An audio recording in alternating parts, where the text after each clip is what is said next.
Item 17, reports from the City Council. Councilmember Cleveland.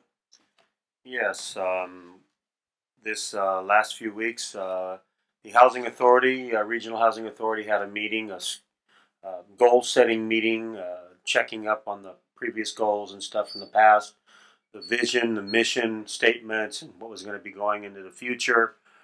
We met for the first time up in Nevada City, in Grass Valley, which is very rare we go up there because, as a member up there, they come usually down here. So we went up there, had an all-day meeting, broke off in sessions to discuss specific goals, specific ideas. Is it fitting into what we were back 6-7 years ago when we started the change to become regional? And there were some significant changes that needed to be made in our visioning and where we're headed. And so we did that. When I was a supervisor, I went to different meetings in the community that did not actually apply to my assignments, but they were ones that had to do with community events. And one of them was the Farm Bureau meetings. And I've started attending the Farm Bureau meetings again because Yuba City is a farming community. That's our agricultural base.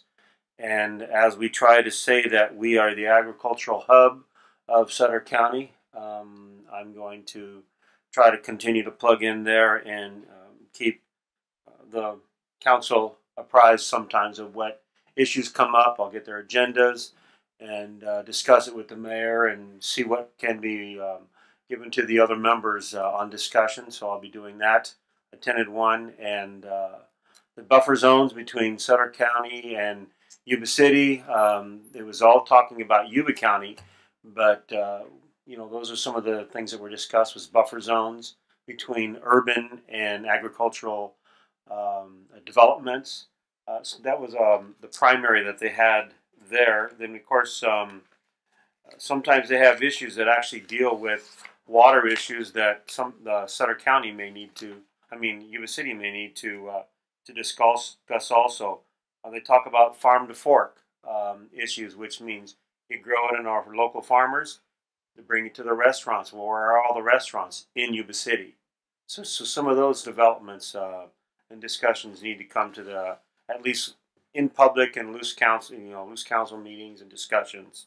So I'll be bringing that forward. Other than that, had just normal everyday events in the community. Many of them, I didn't write them all down, but man, there's a lot going on in our community. Our civic organizations are busy with their fundraising, and it's a good thing to get plugged in and go out to those events. All right, thank you. Councilmember Didball. Great. We had the Yuba Center Transit meeting, basically regular business there. The one thing that we're still working on is getting the passes for college kids out to the campuses, so we'll keep you posted on that. The other event, I think most of us were there, the dedication to the Superior Courthouse last week. Great event, beautiful building. We're still working on the transportation, on how all of the cars and so forth are going to cycle around the area once it opens. It looks like they're looking at October 5th for the grand opening. Hopefully they'll stay on that target. You've probably seen the new stop sign and this crosswalks and so forth already being in place. That was it, and just wanted to make the announcement that the community forum we've been talking about is tomorrow night at River Valley High School in the multipurpose room from 6 to 8. So you as students, make sure you're there. All right, Councilmember Gill. Great. It's been quiet. September 1st. Most of the meetings are next week.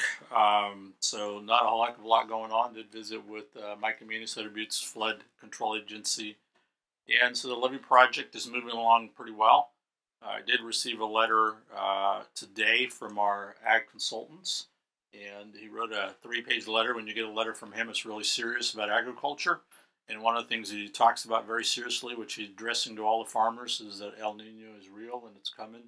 Make sure that the drain ditches are cleaned and and waterways are all ready to go. So expect the worst and plan for the worst, and you hope for the best. So, and I think with the levee work that's going on, I think majority or most of the weak spots will be fixed and be bermed up, ready to go for the new rainy season, and we would welcome that with open arms. So, with that, that's all I've got. All right. Vice Mayor Buckland. Well, we had a busy month down in Sacramento. Attended the SACOG, the Sacramento Area Council on Government meetings. I'm on a number of different committees and as one of the board members down there, but our Government Relations and Public Affairs Committee met early in the month, and basically looking at a number of the structures coming forward in legislation through the state and federal government to provide transportation infrastructure repairs for the state of California. Currently, California is in a huge deficit to repair things like bridges, highways, intermodal type transportation for our like our harbors and things like that. So there's a number of different funding opportunities. During the first part of the month in our meetings, we were discussing some of the active legislation down at the state capitol and whether or not we were going to be supporting a what I would consider a massive increase in fuel tax. And one of those taxes is a tax on gasoline. That's about 12 cents a gallon tax, and then additionally a 22-cent tax on diesel fuel. Also an increase in registration fees for vehicles, trying to derive money from a number of or multiple different sources. To include even electric cars will be charged a registration fee in which they currently pay nothing or a minimal amount to the state of California. Also attended the board meeting down there, and board meeting fairly routine to be able to meet together as 29 directors and then be able to move forward a lot of committee recommendations. Those committee recommendations, unfortunately, or much to my dislike, moved for approval for some very large support of these gas tax measures that are coming forward. It's needed. The money's needed from some source. The source that we get it from ultimately, hopefully, is not borne by the end consumer, and that's where gas taxes tend to lie. Also attended the task force meeting. You just heard some about Farm to Fork. Farm to Fork's a large movement in the Sacramento area. Well, it's the capital of Farm to Fork, and we're dealing with an organization called Code for America that has developed some code work, some app type features to be able to determine uses of land for urban farming. This is a whole new term that's really coming about. There's a lot of cities have done it in the past, but this is on a larger scale, making properties available for small-time farmers to be able to get product first into the ground, secondly out of the ground and into a market without having to do a roadside little, like a sales location. They're able to take their product, which is all pesticide free, directly into the market. So we heard updates from that during task force from the Code for America fellows. Quite enlightening, but West Sacramento will be moving that forward. That program will also be available for other jurisdictions. Once these things are written, they become available to the greater population because they integrate with an open source network, such as if Yuba City were ever to adopt those policies moving forward. Also, Yuba Center Transit, the only additional thing at Transit is we got an update on the Connect card.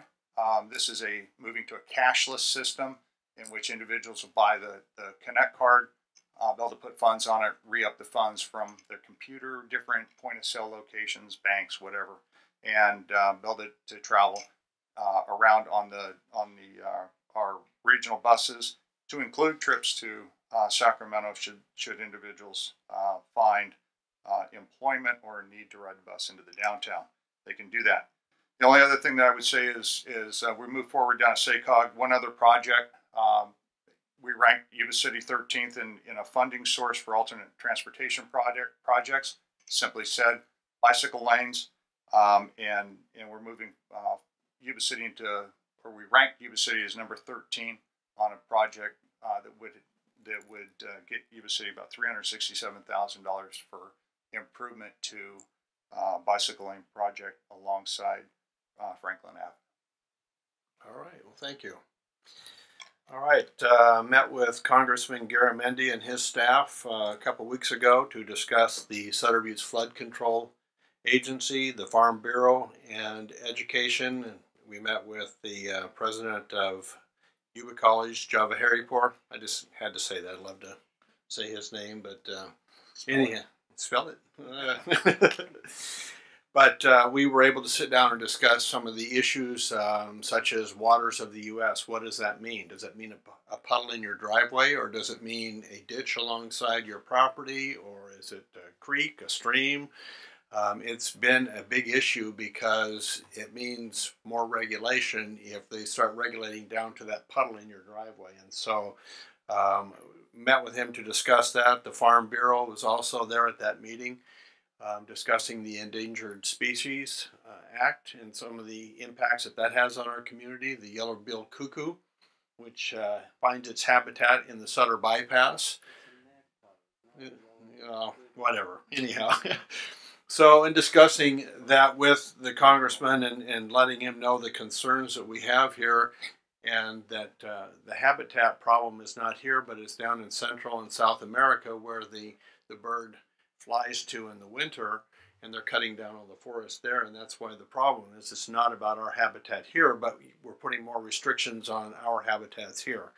So I was sharing with him some of our concerns about that. A couple of weeks ago, had our first annual play ball here in Yuba City. At Yuba City High School, we had approximately 30 young boys come out and were mentored by the Yuba City High School baseball team and taught them the fundamentals. This was sponsored by the Major League Baseball. We gave away a couple baseballs that were signed by myself and the Commissioner of Baseball, and some other t-shirts and hats and so on. So it was, for our first event, it was a very good event. I attended the dedication of the courthouse, as did many of the council members.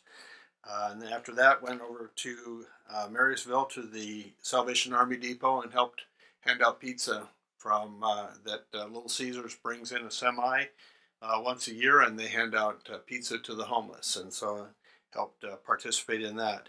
Last week, met with the intergovernmental relationship.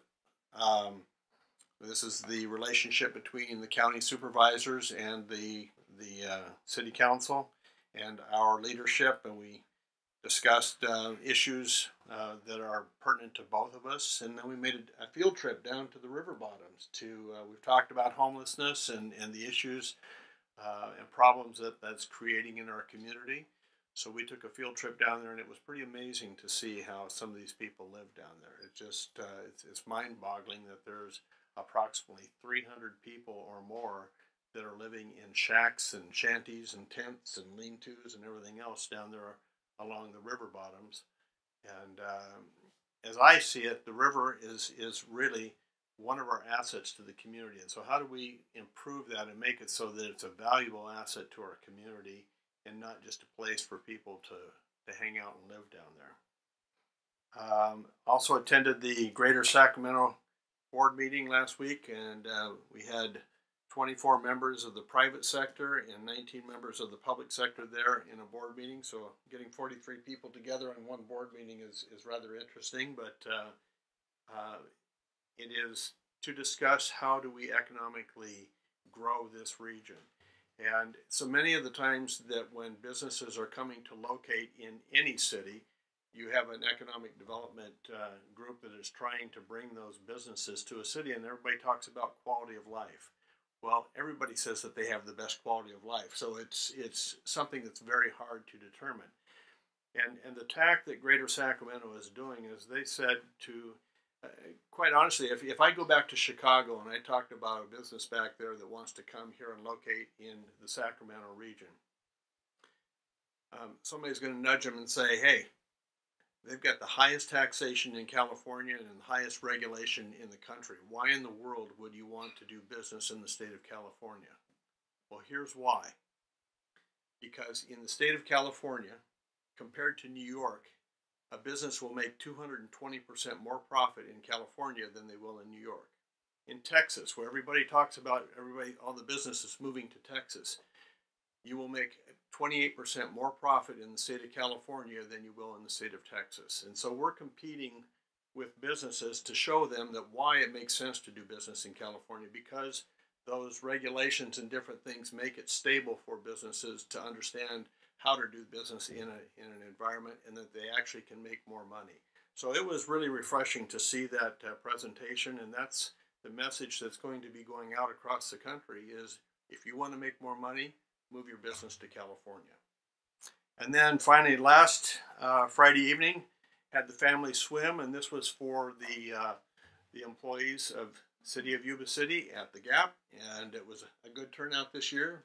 We threw a few dollars and silver dollars and some 50-cent pieces in the pool and let the kids go diving for them, and that's always fun because they want to come back go diving for those dollars. But it was a fun evening, and just to reward the employees of the city with kind of a family night out here in town. And with that, the meeting is adjourned.